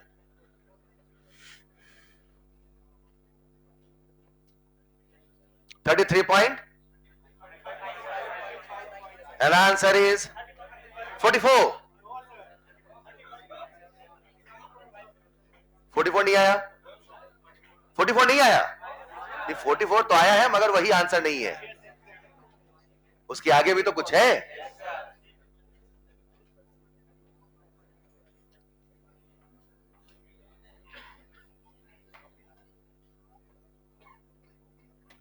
नहीं आया? चलो, कितने बच्चों ने फॉर्मूला लिख लिया था? उसके बाद बताओ, मैं आपसे पूछता हूं, Q बराबर, रुकना, कितने फॉर्मूले हैं? Q बराबर C डेल्टा टी, Q बराबर NC डेल्टा टी, और अगला है Q बराबर MS डेल्टा टी। बताओ कौन सा फॉर्मूला लगाऊं जो आपके मन में आए? ये लगाऊं, ये लगाऊं, ये लगाऊं? सेकेंड वाला लगाने का ख्याल कहां से आया? कहां दिक्कत है यार? अब उठा लो सेकेंड फॉर्मूला। तो Q बराबर NC डेल्टा टी। रुको, ये प्रोसेस आपने कैसे परफॉर्म किया था? QPCP। एक बच्चा के सिर्फ PCP कैंसिल क्यों नहीं हुआ? QPCP आया ना? Q कितना दे रखा है, मोल कितना है, CP कितना है? CP कहां निकालना, CV निकालना है। सर सब आसानी से निकल जाता तो सवाल अच्छा कैसे कहलाता है? नहीं समझ पाए। अब यहां से CP है, डेल्टा टी कितना बेटा? 2.5। CP कितना आएगा? 44। कितने बच्चे यहां तक पहुंच गए थे? 44 निकालने में दम लग रहा था क्या? पूछ रहे थे, मैं बता रहा था। 44 CP आया, मतलब joule per mole per kelvin. लेकिन सवाल हमसे क्या पूछा है? CV। अब क्या करोगे सर? अब कैसे निकाले CP? एक ही तो फॉर्मूला है, CP माइनस CV बराबर R।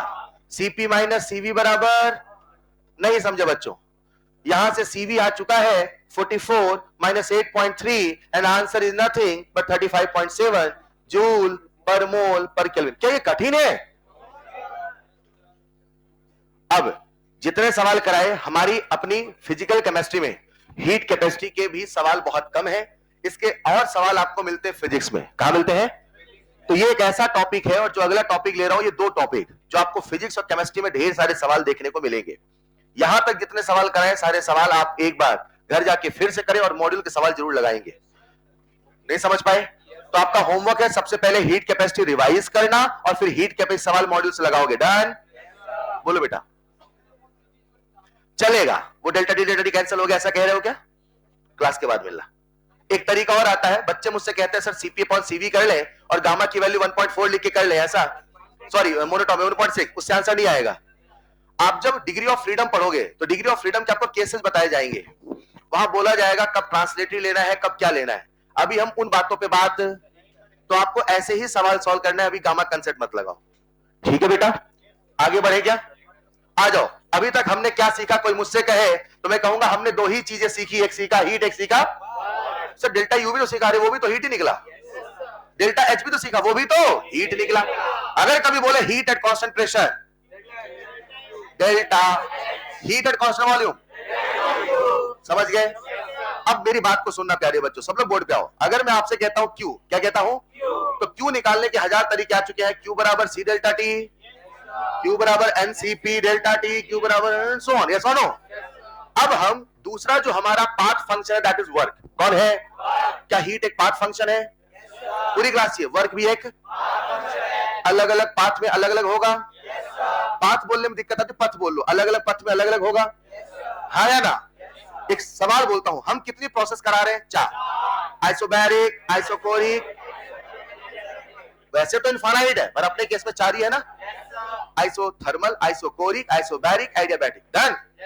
अब हम जितने भी प्रोसेस कराते हैं वो सारे दो तरीके से कराते हैं, या तो रिवर्सिबल या तो इरिवर्सिबल। आज हमें इस काबिल बनना है कि जो वर्क और हीट दोनों पथ फंक्शन है, दोनों अलग अलग पथ पे अलग अलग होते हैं, हर प्रोसेस में निकालना है। कोई बोले आइसोथर्मल रिवर्सिबल, दंड से, कोई बोले आइसोथर्मल रिवर्सिबल, अलग अलग प्रोसेस, अलग अलग मेथड, अलग अलग कंसेप्ट। हाँ या ना? कॉपी में डालिएगा next heading, calculation of work in different different processes. दंड से नहीं बेटा, calculation of work in different different processes. एक बार इसे समझ लें, फिर हीट और वर्क को कंक्लूड करेंगे। Calculation of work in different different processes. पहले मैंने वर्क का फील बताया, अब वर्क का कैलकुलेशन बताने जा रहा हूं। क्या सबको वर्क का फील है? जो किसी के अगेंस्ट में होता है वही, और जब अगेंस्ट में कुछ नहीं होता तो वर्क भी। हीट है गर्मी का एहसास, और वर्क है, हाँ या ना? क्या हम सबको वर्क का कंसेप्ट बेसिक याद है? अब हम निकालने वाले वर्क, बोर्ड पे आओ। अब अपने सिलेबस में दो तरह के वर्क है, एक है पीवी, दूसरा है। मैं इस थर्मो में कौन सा वर्क डिस्कस कर रहा हूं? पीवी। नॉन पीवी आएगा गिब्स में, ठीक है? अभी कौन सा वर्क चल रहा है? पीवी।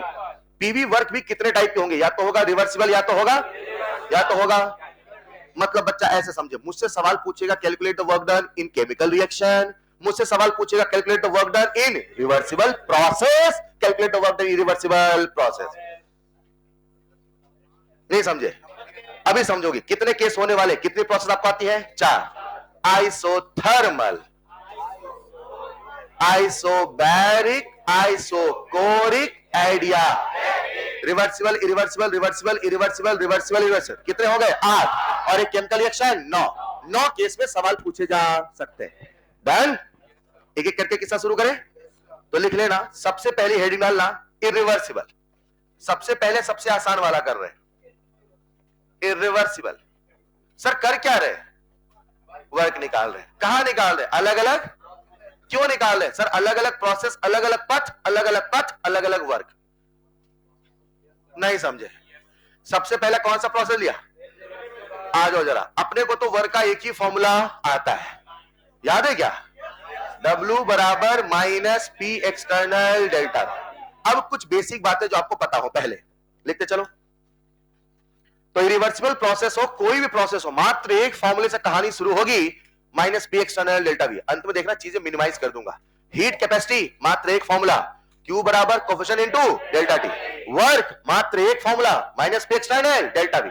कहानी वहीं शुरू करना तो सिंप्लीफाइड वे में चलेगी, ठीक है?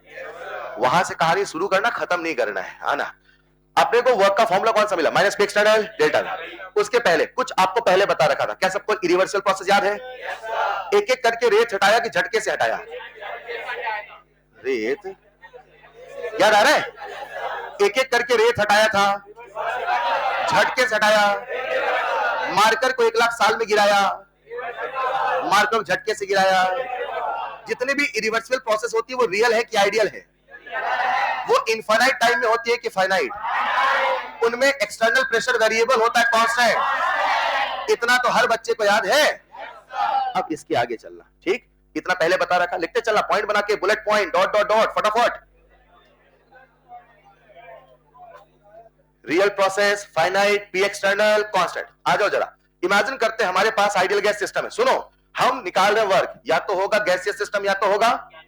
तो अभी कहानी किसकी चली है? गैसियस की। This is clear? क्या निकाल क्या रहे हैं? वर्क पाथ फंक्शन की स्टेट फंक्शन। बढ़िया, सब याद हो रहा है? आना जरा। अंदर का प्रेशर 5 एटीएम। आधे नहीं मानते, बाद में कहेंगे सर आपने सवाल कैसे कर दिया। अंदर का प्रेशर है, बाहर का प्रेशर 1। अंदर का, बाहर का, कुछ होगा कुछ ना होगा। क्या होगा? कब तक होगा?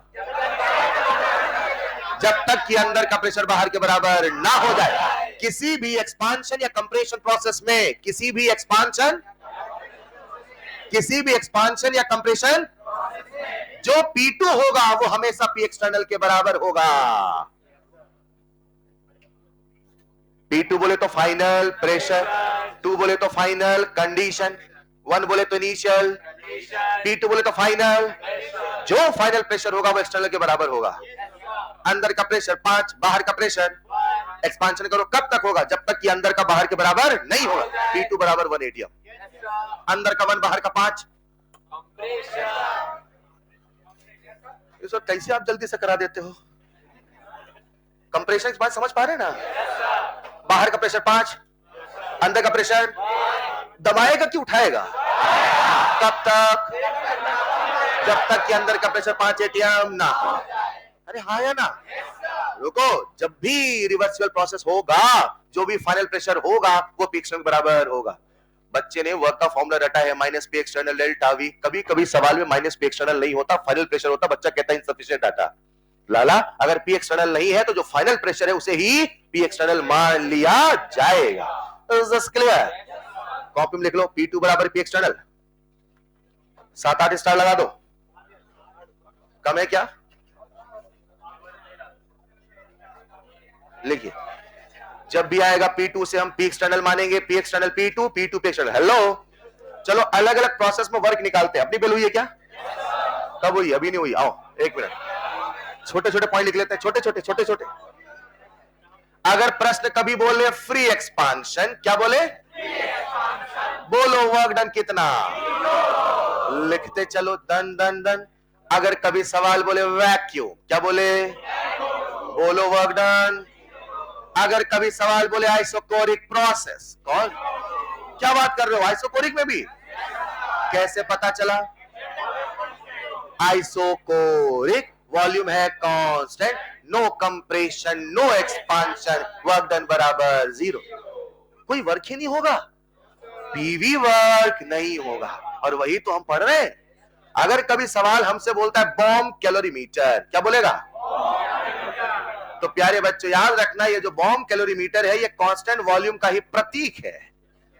Is this clear? तो या तो सवाल बोलेगा ना बॉम्ब कैलोरीमीटर, समझ जाना भैया वॉल्यूम कांस्टेंट है। कोई दिक्कत? सच में बेल हो गई? 5 मिनट है?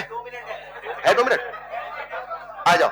अगर कभी प्रश्न हमसे कहता है आइसोथर्मल, अब यहां से कंसेप्ट शुरू होगा, बस एक पॉइंट समझ लो, खत्म कर रहा हूं।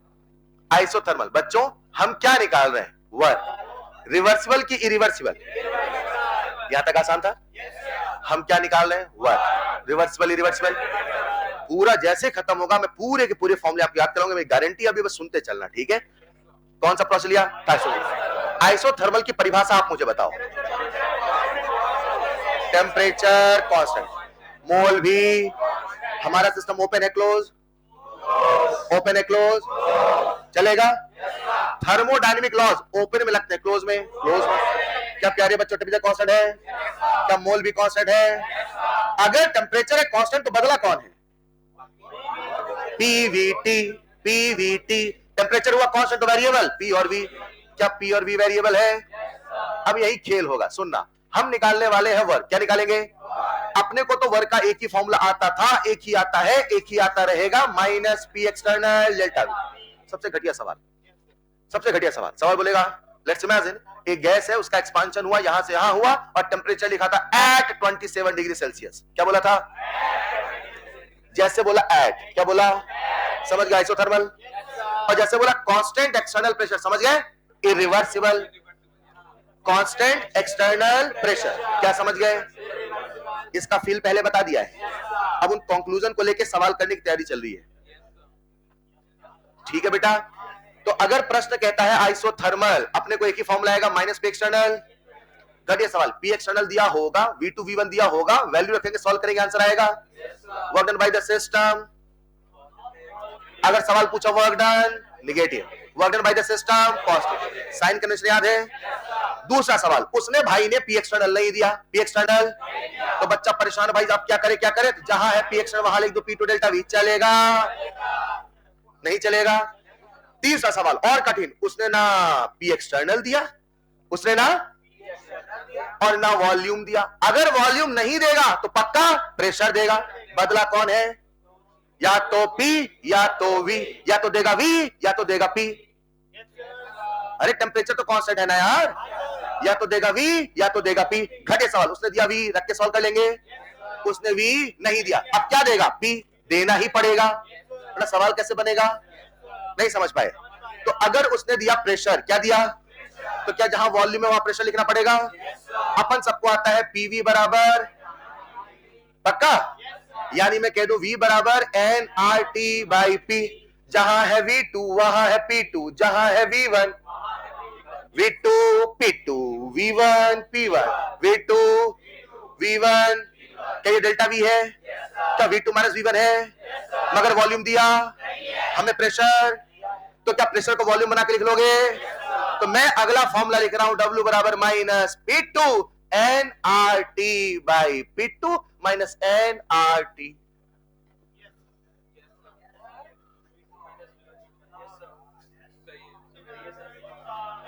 ये कैसे लिखा? अरे सर V2 को लिखा P2, V1 को लिखा P1, ये लिख दिया ना। नहीं समझे? लिखो, बेल हो गई है, बाकी सारी बातें करेंगे नेक्स्ट क्लास में। मैं सारे फॉर्मूले याद कराऊंगा, निश्चिंत रहो। आपको याद नहीं हुआ अभी ना? नहीं याद हुआ, नेक्स्ट क्लास में याद करेंगे। अरे नहीं याद हुआ,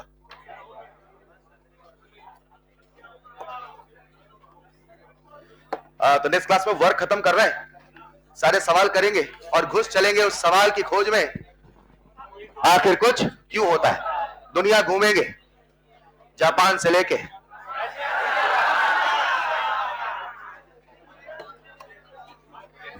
होमवर्क अच्छे से रिवाइज करके आना, अच्छे से रिवाइज करके आना। होमवर्क लिखो प्लीज, सभी लोग होमवर्क लिखेंगे, अच्छे से रिवाइज करके आएंगे। कैसे रिवाइज करके आएंगे? पक्का हो गया ना? थर्मो को पानी पानी करते हैं। That's all for today, thank you so much.